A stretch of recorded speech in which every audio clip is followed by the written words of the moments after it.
Pagtumba sa mong kahoy after 1 year, grabe ka dako. Ang sirin sa kahoy sa ilhang pagputol ning kabat nagtulo ka barkuhan. Tulo ka barkuhan ang sirin ra na ha. Wa pay labot sa kahoy nga tumba. Sirin pa na sa kahoy. Tulo ka barko ang nagkarga. Igo gyud na sulod. Now, padayon ta kay natumba naman to siya human sa usa ka tuig.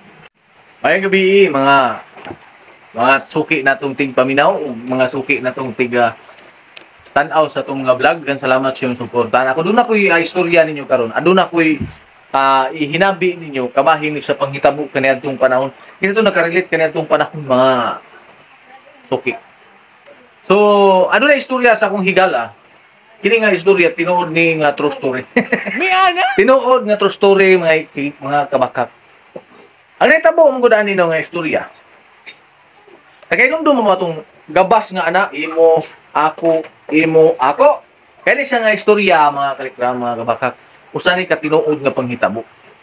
Usa kadlaw ni ana, bayong-bayong ni silang duha ka tawo. Kumpari ni sila. Kumpari bayong-bayong, nangadto silang lasang kay gusto silang magputol og kahoy. Diha sa SND, Sultanaga di Mapuro. Diha ni nahitabo nga pagputol sa kahoy, nga diin nananghid sila sa tagiya. Ug gingnan sila sa tagiya nga kung inyo nang putlong kahoy tungod sa kataas niya na ug katulid niya na kinahanglan nga walay dili ninyo iritaso. Inigtumba sa punuan, inigtumba ngadto, kinahanglan gabson ninyo hangtod sa tumoy. Walay putol. So nahitabo ron, grabe kataas nga kahoy. O grabe kadako, mo to'y pinakadakong kahoy. Dinhang napita. Now karon adto na sila, dagan sa istorya. Pag adto na nila dito, nagputol na sila sugod. Tumba na pa, tumba. Kabalo ba mo pila ka adlaw, pila ka tuig nila gitumba ang maong kahoy?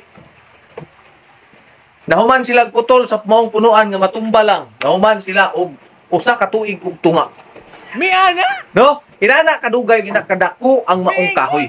So dili gyud nimo ma-explain sa mga kaugalingon kung sa gyud kadako. Tungod kay ako gay mismo naminaw sa mga istorya o nag-istorya nag-iko yung tanan dining dapita no. Naglibog ko tungod kay unsa gyud kadako ng maong kahoy tungod kay niadtong mga panahon na 19 purgatin pamtuwa pa mataw ang lulo sa kong lulo niadtong panahon na. So karon ako ni siyang girelate ninyo tungod kay gusto na ko nga makahibalog mo sa sinugdanan sa kinabuhi kaniadtong panahon. Kamo nakailaba mo sa lulo sa imong lulo. So wala na. Tubot pasabot tigulang na o wala na tay kalambigitan nila. Siguro na rin pala sa atong istorya mga kalikram. Pagtumba sa mong kahoy after 1 year, grabe ka dako. Ang sirin sa kahoy sa ilhang pagputol ning kabat nagtulo ka barkuhan. Tulo ka barkuhan ang sirin ra na ha. Wa pay labot sa kahoy nga natumba. Sirin pa na sa kahoy. Tulo ka barko ang nagkarga. Igo gyud na sulod. Now, padayon ta kay natumba naman to siya human sa usa ka tuig. Nagsugod na pud sila og gabas. Tungod kay ang maong instruction sa tagiya, dili pwede gulong-gulongon ang maong kahoy. Kinahanglan gikan sa pagkatumba hangtod sa tumoy gabson, piniduson. O katong gabas nga imo ako, kinsay nakarelate niya. Kana siya nga gabas mga kabahakak. Istoryahan ta mo. Isa ka bunlutan, isa ka ako. Ang sirin taga Ilong inigtugpa. Grabe gyud kadaghan sa sirin. O grabe kadakong kahoy. Ingon ni ana ang nahitabo sa maong sugilanon. Now, nahuman to nila og gabas sulod sa 30 ka tuig. Nahuman og gabas. Pagsangko sa maong panahon nagabas sila. Mutuo kag sa dili nagsinumbagay sila kay sila nagila. Ang bungot nila taga-tuhod na. Di ka sila magila. Tungod sa kadugay panahon nga lang igabas. Pero ang sirin ni atong mga panahon na mga kalikram sa gabas, sa kasangkuan lang, sa kaagihan. Ning kabat na siya og 55 centavos sa barko.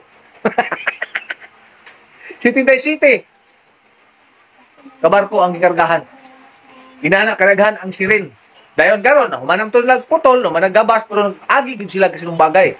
Kay wala na nga putol lang bungot pag abot na sa panahon nga nagtinigbasay na sila wala magila. Uy ikaw man din na buangan nimo mo ka nagistorya tungod sa kadako sa mga kahoy. So pilay dagan sa sugilanon pagkasangko na humanag putol.